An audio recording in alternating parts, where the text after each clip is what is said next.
keep it up, and that was it. And then we pieced out, so I don't even want to hear that. But picks and bans, let's go. Yep, we're Hecarim actually into gets that phase, and Hecarim seeing that pick being picked up by KS last time, they definitely want to ban it. Hecarim very strong regardless, so I think I wonder what they're gonna spell this time. They're Nothing. not going to spell anything. I was in the chat talking to them, and they said specifically they have people that they're banning out because they don't want to deal with them. They don't want to deal with Diana, and more than anything, they didn't want to deal with the Hecarim.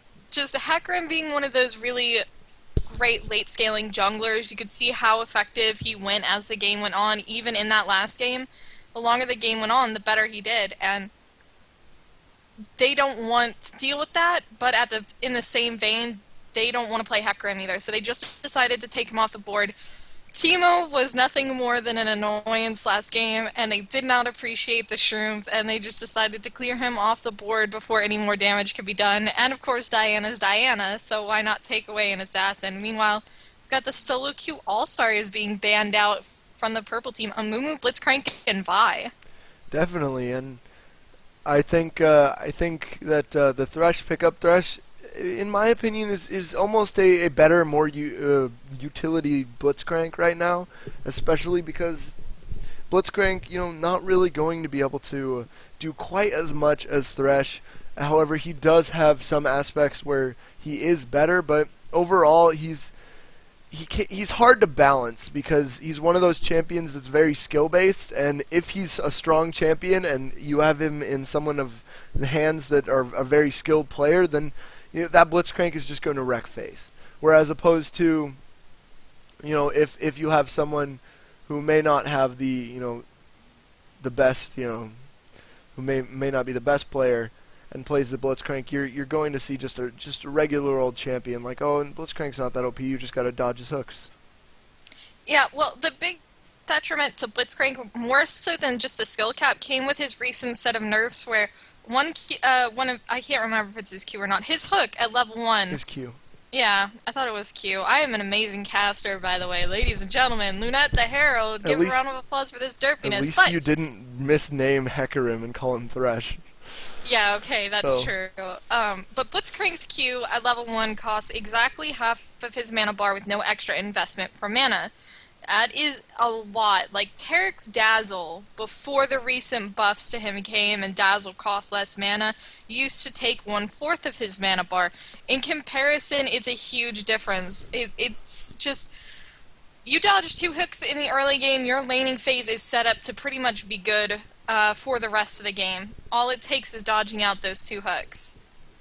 Definitely, and just looking at some of the other pickups here, we see that they do pick, blue team will pick up a Caitlyn. I'm just going to call them the McAwesome team, Team McAwesome.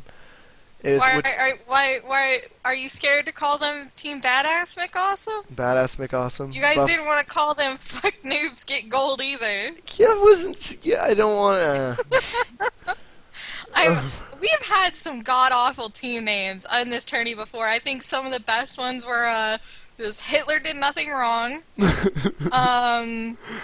I think we had a team name at one point that was just called Titty Sprinkles. Please lock in the Pantheon. Do it! Oh, Toxic. Yes! Pantheon gets locked in by the blue team here. Team Badass McAwesome. Team KS over here going to be picking up that Jarvan, actually. I actually really like the Jarvan pick coming out here by the purple team. Jarvan very good, especially because they have a lot of AD, and Jarvan does increase the armor to his team with that Demacian standard, as well as the Kale ult, so it is going to assist with a lot of the dive that they do have with the Riven and the Pantheon, and the Kale ult's going to be pretty crucial, in making that not hit them as hard, and they're really going to need a big tank line to protect that Vayne, especially against such an aggressive, like, in-your-face team comp that's coming out here by Badass McAwesome. Yeah, the thing about the blue team right now, looking at it, is that more so than anything, they've just got so many bruisers on their team. Their tanky potential is just through the roof, in no other better way to describe that, especially with the Volibear. Now, funny enough, Volibear is actually something that Sky Casper has been practicing as of late, and my god, That champion is scary when he's played well. I hate Volibear with a passion. I'm so glad that he's not picked normally in solo queue, but watch this game and keep an eye on Volibear because there will be plays made throughout the entire game based on Volibear alone, and it will be scary. If I were the purple team, I would seriously watch that bot lane. I'm just gonna figure out what to shout whenever Pantheon is ulting in, but I gotta figure out something. Okay, well, it's Team Badass McAwesome, so I'm sure you'll be able to figure something out. It is appropriate to the namesake. Anyways, final lineup for the Team Blue team. Gonna have Volibear in the jungle, Thresh and Caitlyn in the bot lane, Pantheon and Riven respectively mid and top, most likely Pantheon mid. Purple team rocking out Vayne and Alistar in the bot lane, Jarvan jungle, Akali and Kayle in top and mid respectively, depending most likely on where Pantheon and Riven go. So, those are your final lineups. Now, interestingly enough, we have an Alistar support that's not really something we see too often, even in terms of competitive play. He's not picked generally compared to supports like Taric, like Thresh, yeah, like Lulu. You know, Alistar is one of those forgotten supports. He's not bad, he's just not as good as some others. So what are your thoughts on him? I actually really like the Alistar pick, but it really leaves a lot to the early laning phase. Alistar, does have a little bit of an early game weakness unless you can catch someone out against a wall, especially with a Vayne. Like, Alistar is a very early aggressive support because he does have a lot more tankiness than a lot of other supports, short of people like Taric. And he does have that sustain, so he's going to be both an aggressive and a sustain lane. So, especially with someone like Vayne, who they're going to have a lot of CC if they can catch people out in the correct position. Like, they just need to catch the blue team Badass McAwesome's bot lane out in just like a weird position, and they're going to win the lane. However, we do have Caitlyn and Thresh here. That's a very safe lane though, and they're going to be hard to catch out. I'm going to be honest. Thresh is going to be doing a lot of disruption, and it's going to be hard for Alistar to just get to the Caitlyn or for Vayne to deal damage to the Caitlyn without taking a substantial amount of damage before that happens. Oh god, I'm worried the chat is actually taking this seriously, so everybody knows. No, just no, and also no. Blue team is actually my team, funny enough. They're the TowerDiveTV's potential pro team coming up. So, yeah, of course, I'm bias. I'm rooting for purple. I would be lying if I said I wasn't a little bit biased against them, but, I mean, you have to also keep in mind, about 10 minutes ago in Skype, threatened to make one of their players the first eunuch to ever play LoL professionally, so, I mean, there's that as well. Didn't we have a long conversation? Me and my friends last night had a long conversation. I think you were there. It was you and some other people. We talked about eunuchs for some reason. Oh god, yeah, I actually remember that conversation. That was really weird. Why did we do that? I don't remember the point of the conversation. I just remember eunuchs came up. Oh, I remember what it was. I think we were having a debate as to if being a eunuch would actually help improve your League of Legends skills. Oh yeah, that was it. Yeah, that's actually right. Oh, we are terrible people. I can't imagine that people would be just no. That would be scary. I honestly, I don't know what I'd do if I lost my little friend. Okay, that's it. We're getting into this game, into the banner wars and skin intimidation. Coming out with a Dragon Slayer Vayne. I'm just waiting for Azaraki to get in the call and pipe up about something. Oh my god, I hope that team loses. I'm still here. And like I said, anytime anyone uses a Dragon Slayer Vayne skin, I want that team to lose. Yeah, so that even goes for Skycasper. If you or anyone on your team uses Dragon Slayer Vayne or Dragon Slayer Jarvan, I will hate you. I personally like Safari Caitlyn better than Officer Caitlyn. Oh god, I thought you were gonna say personally like Dragon Slayer Vayne. No, I like Aristocrat Vayne. I think would be one of my Valentine's Day Vayne. That was a really good skin. I actually really like that one. I like that Volibear skin too. He looks really good in game as well. I have a question. Is the red team, are they a BR team? What do you mean? Are they Brazilian? They're Argentinian. I Oh, believe. okay. I was just curious. I saw the high ping and I'm like, so there's that. Yeah, that's gonna make it Wait, pretty no, it hard. actually, it looks like they're from French Polynesia. Really? You can Yeah. tell that Oh, from their there ping. goes a pause. There goes a pause right out. No, the I'm, bat I'm here. looking at the brackets and the flag. It says French Ah, Polynesia when I hover over wow. it. You are smart. That's weird. I was I'm just just going not on what even I was saying told anything. earlier, so. Well, this does give us a little bit of time to go ahead and set up all of the roles respectively. Make sure they're all lined up nice and pretty while we get into this game. So let's go ahead and discuss team comps a little bit.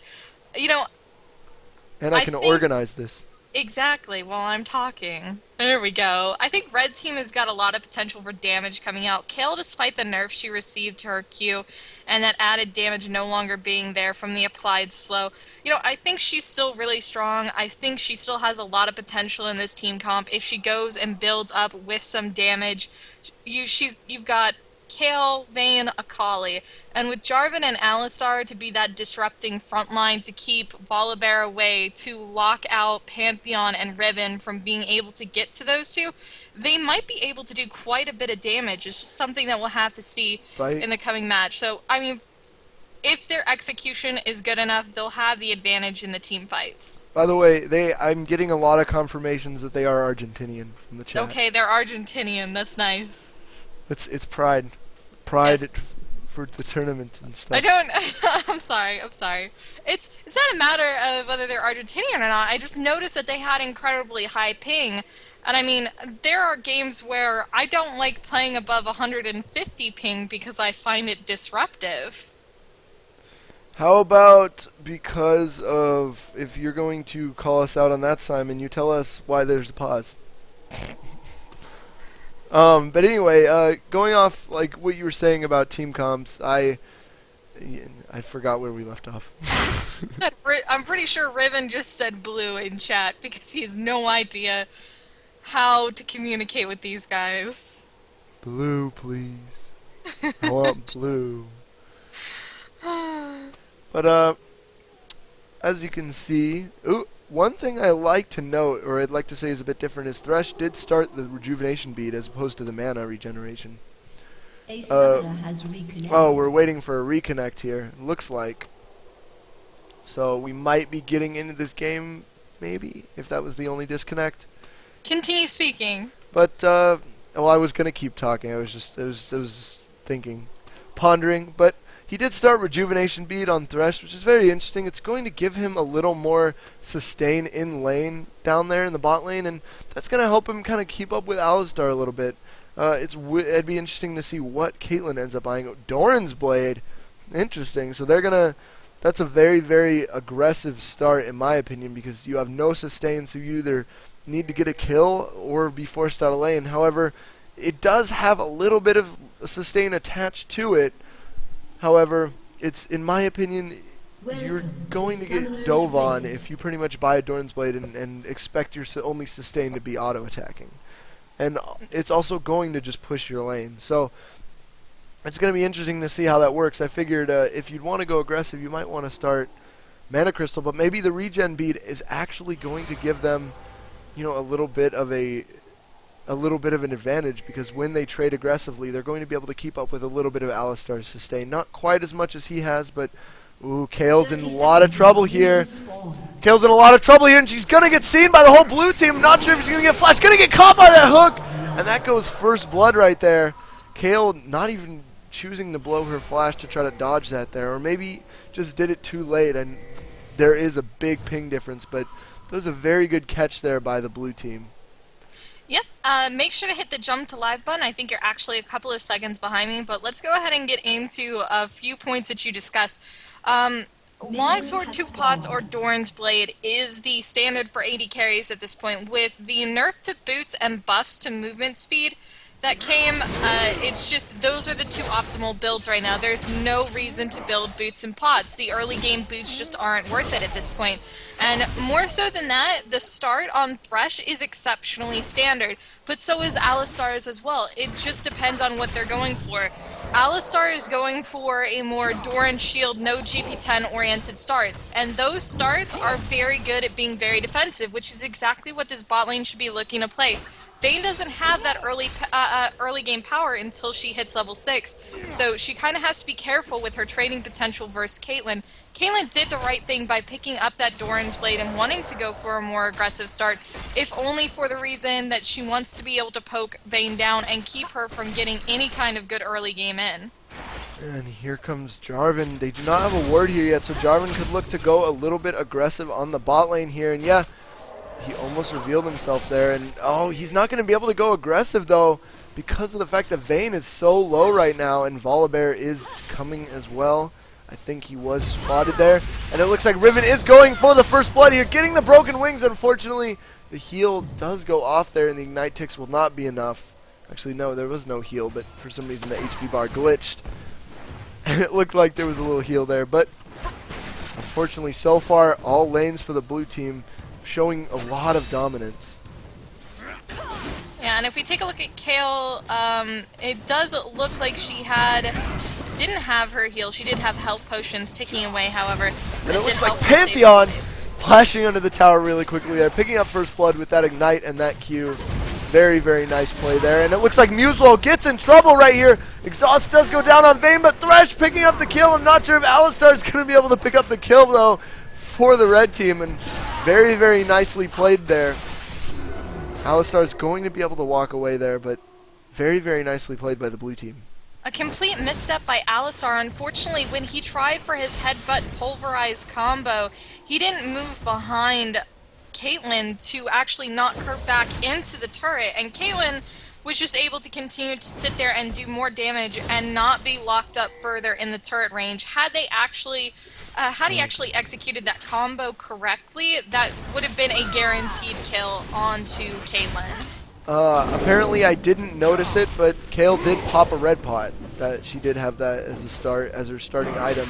And it looks like Jarvan barely getting away. Very nice jump over there, and it looks like there are going to be two under the tower. That Riven going in for that kill though. Very nice flash getting out of there, but picking up Kayle, and it looks like they could get a double kill here possibly. Yes! They're going to get a double kill here for the red team. That flash by Jarvan was very crucial. They ended up picking up Kayle. However, very, very well played by that Jarvan right there. Yeah, an excellent play under tower, and perhaps too much early game aggression coming out on the part of the blue team. They do like these very, very aggressive early game comps, but perhaps not the best thing to do to tower dive at level 3 versus a Jarvan and a Kayle.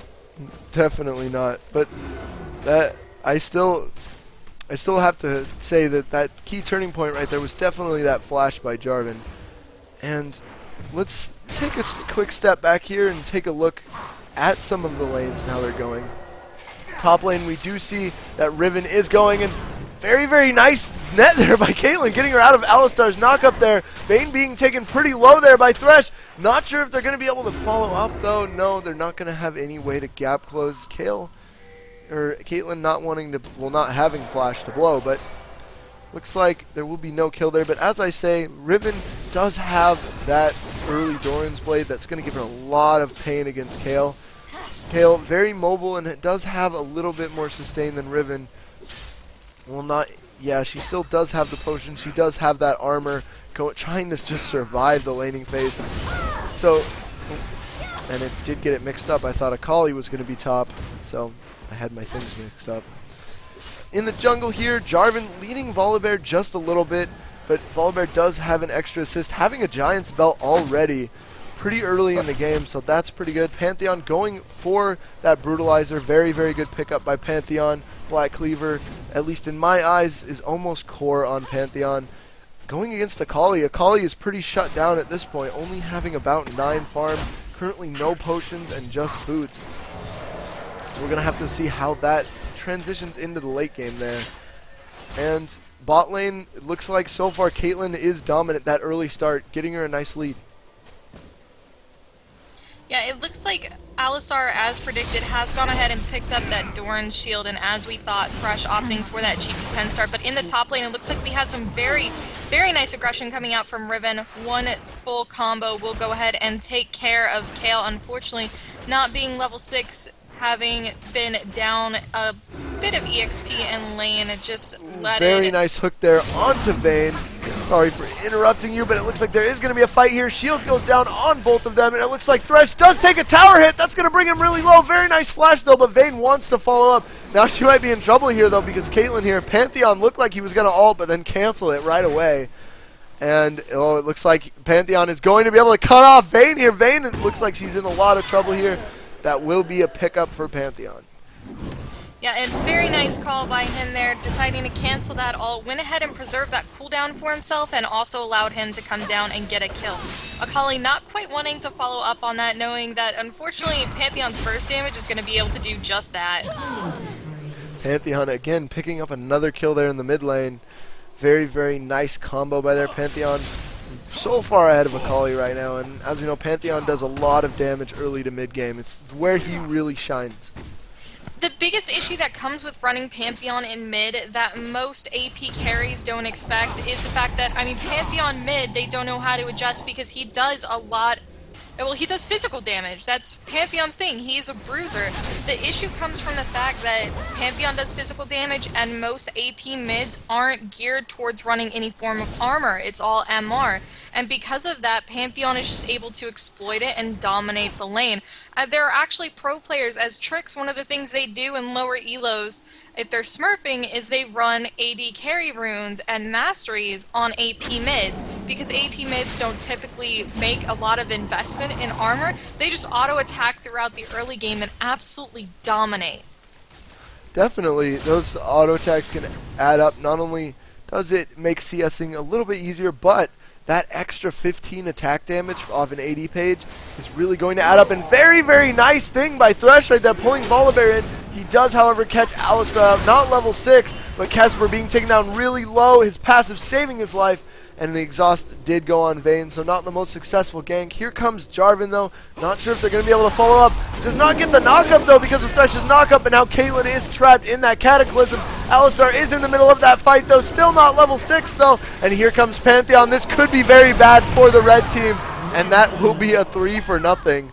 Pantheon man-dropping all over their faces. And this is exactly why in the top lane, Riven about to come in, going to go ahead and just pop one of her abilities and crush that Kayle. I'm not sure why she thought she was getting out of there, but more importantly, that play, that was why it was key when Pantheon canceled his ultimate, so that it would be up in time for a play like that. These guys are very well coordinated. They know what they want to do, and they want to go for really hard pressured ganks. So even though it was a 3v3 and not looking in their favor, they had the ability to instantly turn that fight around with the Pantheon ult. So a really good call from earlier made that trade exceptionally favorable and put them at an even larger advantage than they already had. We can see that so early on in the game, they have a 7,000 gold lead, and meanwhile, this Akali and Riven. Akali wanting to go down on Riven here. Ignite does go down, and here comes Jarvan. Looks like he might go for the kill. Gets a nice gap close there on Riven. Riven going to be able to get away, and Pantheon missing his little spear chuck there. I think it's called like Zenith something. I don't know. Let's look. Heartseeker Strike. No. Yeah, Heartseeker Strike. Now Jarvan could be in trouble here, and I'm an idiot. Volibear coming in here, and it looks like he does get the flip. Pantheon is close behind. He is going to be able to stun that Jarvan if he doesn't get away, and there is going to be the pickup by the blue team. A very unfortunate fight overall, but Jarvan did have the right mindset jumping after there. Thresh catching Vayne, taking a lot of damage, and that slow on Alistar. Pretty much like an Amumu ult, walking right into the Thresh ult, being killed, and it looks like Vayne being taken pretty low. Caitlyn going to be able to pick up Vayne, and oh, using her ult right there, not the best idea when she could have been auto-attacking, but a nice flash and net will pick it up. So that will be a double kill, unfortunately. Trading a kill in the process, but still a good trade for the Red blue team's team. turret has been destroyed. Yeah, a lot of intense action on there, and I actually like what this Alistar did. When he saw the box was down after getting tagged by it the first time and seeing Caitlyn coming in for the kill, he ran into it a second time and went ahead and actually gave the kill to Thresh. That is actually something that was, you know, could have been a lot worse. They could have fed Caitlyn more kills, but instead decided to give it to Alistar, so all around not bad. Kali almost getting instant bursted, not even needing the man drop right there. But Jarvan actually is there, so the man drop saving Riven, but Cataclysm doing very nice job of holding that and not breaking it, getting a kill on Riven under that tower right there, just locking her, taking tower shots constantly. And it looks like Kale trying to be a little bit aggressive here, but as these guys push up on the mid lane, they're just in such an advantageous position. They've got all the map control, they've got all the poke, they've got the level advantage, they've got the CS advantage in every single lane. In every position, these guys have got an advantage that they could possibly have right now. And it looks like Alistar being taken pretty low here. Plopping his ult a bit late, but it might end up making him live. Jarvan being pulled out too. Alistar got ignited. Will the ticks be enough? Kale ulting, opting to save Alistar. That will take her ult out of the next fight, however, but very, very nice ult right there. I don't know if that was necessarily the best play there, but oh, it doesn't matter as it looks like these guys are going aggressive again. Yeah, they're going straight in here. Volibear and Pantheon just diving that tower. Tower party Pantheon. There's now a tower party under the red team's tower. And that will just be a quick kill and a tower pickup here for Team Badass McAwesome. Going against Team KS right here. And we're going to see this game. Not sure how it's going, but right now blue team definitely showing their dominance. It's going to be very, very hard to catch up from this disadvantage, especially so early in the game. They have about a 10k gold lead, and that's not what you want to see this early into the game. Their best option right now is just to try and catch somebody out of position and do it in a way that they have 2 or 3 people on 1 or 2 people, where they just have the number advantage, but they're not able to do that right now. They're having to play very defensive. You know, it's just they have to back off, push out the lanes, make sure that towers don't get taken, try and defend them. And it's a really bad position for them to be in. And Riven, oh my god, Riven. Riven incredibly strong right now. She's a big bully early game. There goes the ignite and her second phase of her ult of the Broken Wings, and that will be a nice quick pickup there. Riven currently sitting at 4-2 and 2, but her farm is also very high, and I don't know what all these pings are for. They're mostly just trolling at that point to likely piss each other off. I mean, they're all in Skype right now, so they're all talking to each other. There's really no reason for pings other than annoyance. But, I mean, more so than that, you know, Riven knows how to take an advantage and run with it. The biggest thing that they're doing right now is they get the early game level advantage in the top lane, and then they just pressure that for all it is worth. And without Jarvan really coming up there to have much of a response, without Kesper being there, you know, every time you went in for a gank, Volibear was there too, and just put them in a bad spot. Definitely. It looks like here comes Volibear coming in straight onto the Vayne, getting her caught out, and that Pantheon doing so much damage. Barrier going out from Vayne. She is going to get away, actually, it looks like. And that tumble makes her invisible. Volibear now might be in a little bit of trouble here, but his passive does go off. That hook catches the Kale, and here comes Alistar knocking up the Pantheon. They are fighting 3v1, and Akali will quickly fall down, not having too much of anything. And Thresh flashing and auto-attacking there, and looks like Jarvan will get Kale ulted, but I think they will be easily able to be picked up there with the Heartseeker strike, and Riven did pop her ult. This might be GG fairly soon coming out here. Blue team now with a big giant push mid lane. Will they choose to back off, or will they continue to push? And they choose to go on Kale and pick up yet another kill. This does not look good for the red team, Team KS. Fun fact, if they win this game in the next 4 minutes before the 20-minute mark, they'll have won every single game before the enemy team could surrender in this tournament. Every game. Interesting. I'm interested to see what Alistar is ending up spelling out. It looks like he is building a defensive wall of wards, and that is going to prevent the enemy from getting into their fountain without him noticing. That is very, very, very good for them. And yeah, it looks like blue team just not being able to be taken down there by the red team, but it looks like Riven will just flash into the tower. doing a little bit of trolling right there, and Thresh saying, hey, we got to end the game, guys. Why are you all just trolling around? And Thresh might actually die because of this. Thresh is going to get taken down, but not without a death by Caitlyn, or at least Alistar. I thought they were attacking Kayle, but it looks like they're just going to choose to end it. They're not trolling to the extent that they, you know, they have to do another push. Yeah, I mean, these guys are pretty troll-tastic. You saw Thresh flashing for some kills there, most likely just being derps in Skype. But, I mean, overall, you're looking at games that every time we have seen them play, and every time that they have played today, they've ended before the 20-minute mark. They're very strong contenders in this tourney. We have never seen a run like this. But more importantly, this is a team looking to get into LCS. This is a team that wants to go to the pro circuit. And if they continue to play at this kind of pace, they will have absolutely no problem getting to that point. So I'm really excited to see what the next game is going to be like.